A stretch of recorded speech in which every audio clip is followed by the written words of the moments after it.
Brought to you by TechnoSpark 20 series smartphones. I'm superhuman. नमस्कार, दिल्ली तक देख रहे हैं आप। मैं हूं आपके साथ वैशाली महेश्वरी। दिल्ली के मुख्यमंत्री अरविंद केजरीवाल ने दिल्ली शराब नीति से जुड़े मनी लॉन्ड्रिंग मामले में ईडी द्वारा अपनी गिरफ्तारी को चुनाव से जोड़ा है। उन्होंने अदालत में अपनी गिरफ्तारी की टाइमिंग पर सवाल उठाया, जिसे ईडी ने खारिज किया। आम आदमी पार्टी के संयोजक अरविंद केजरीवाल फिलहाल 15 अप्रैल तक न्यायिक हिरासत में है। ईडी ने 8 समन के बाद केजरीवाल को 21 मार्च को गिरफ्तार कर लिया था। आम आदमी पार्टी इसे चुनावी मुद्दा बना रही है, लेकिन जब से केजरीवाल की गिरफ्तारी हुई है तब से ये सवाल सबके जहन में है कि ये कानूनी तौर पर कितना जायज है।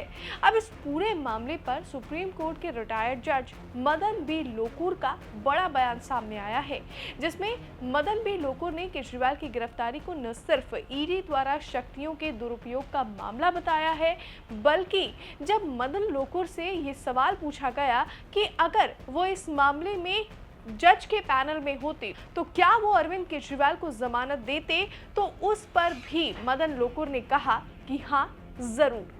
आपको बता दें कि दिल्ली तक के सहयोगी चैनल इंडिया टुडे पर सुप्रीम कोर्ट के रिटायर्ड जज मदन बी लोकुर ने केजरीवाल की ईडी द्वारा की गई गिरफ्तारी पर अपनी राय रखी। इंडिया टुडे के एंकर ने जब मदन लोकुर से सवाल किया कि आप दिल्ली के मुख्यमंत्री की गिरफ्तारी को किस तरह से देखते हैं, क्या ये ताकत का दुरुपयोग है या जिस तरह से ईडी कह रही है कि ये मनी लॉन्ड्रिंग को रोकने और इस केस को सॉल्व करने की दिशा में एक जरूरी कदम है। इस सवाल के जवाब में सुप्रीम कोर्ट के रिटायर्ड जज मदन बी लोकुर ने कहा, ये ईडी द्वारा उसकी शक्तियों का गलत इस्तेमाल ही है। ये मामला 2020 में शुरू हुआ और अब तक 1.5 साल बीत चुका है। ईडी का कहना है कि वो अब तक ये मामला सुलझा नहीं पाई है, जबकि इतने लंबे समय तक मनीष सिसोदिया को जेल में रखा है। उन्हें ये केस सुलझाने से क्या चीज रोक रही है? अगर उनके पास सभी सबूत हैं तो वे चार्जशीट क्यों नहीं फाइल कर रहे हैं? उन्हें क्या करना है, ये पता लगाने में उन्हें इतना समय क्यों लग रहा है? और वे कौन से मटेरियल हैं जिनके आधार पर वे ये निष्कर्ष पर पहुंचे हैं कि अरविंद केजरीवाल को गिरफ्तार किया जाना चाहिए। इसके साथ ही शराब नीति से जुड़े मनी लॉन्ड्रिंग मामले में आम आदमी पार्टी के नेताओं को जमानत न मिलने के सवाल पर भी retired justice Madan B Lokur ने कहा, मुझे लगता है कि आरोपियों को जमानत मिलनी चाहिए। उन्हें जेल में क्यों रखा गया है, ये पहला सवाल है। उदाहरण के लिए, क्या कोई ऐसा सबूत है जिससे मनीष सिसोदिया छेड़छाड़ कर सकते हैं या वो गवाहों को प्रभावित कर सकते हैं? अगर उन्हें ऐसा करना होता तो वो पहले ही कर लेते।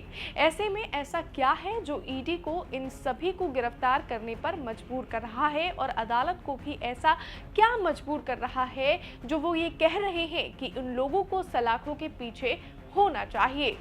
रिटायर्ड जस्टिस ने आगे ये भी कहा कि ईडी का कहना है कि अरविंद केजरीवाल सहयोग नहीं कर रहे हैं, तो आप क्या चाहते हैं? ये किसी भी आरोपी का संवैधानिक अधिकार है कि वो चुप रहे। अगर आप किसी को गिरफ्तार करते हैं तो आप उससे ये उम्मीद नहीं कर सकते कि वो सब कुछ कबूल कर ले। और जब मदन लोकुर से ये सवाल पूछा गया कि आप जजों के पैनल में होते तो मौजूदा तथ्यों के आधार पर क्या अरविंद केजरीवाल को बेल देते, तो इसके जवाब में जस्टिस ने कहा कि हाँ, जरूर, पर हो सकता है ऐसा कुछ और भी हो जो कि हम नहीं जानते, जो पब्लिक डोमेन में ना हो, पर जो तथ्य पब्लिक डोमेन में है उसके आधार पर बेल जरूर दे देता। बहरहाल, हमारी इस खबर में भी तो बस इतना ही, लेकिन इस वीडियो में दी गई जानकारी आपको कैसी लगी हमें कमेंट्स में जरूर बताएं। मुझे दीजिए इजाजत। तो दिल्ली से जुड़ी हुई तमाम खबरों के लिए आप देखते रहिए दिल्ली तक।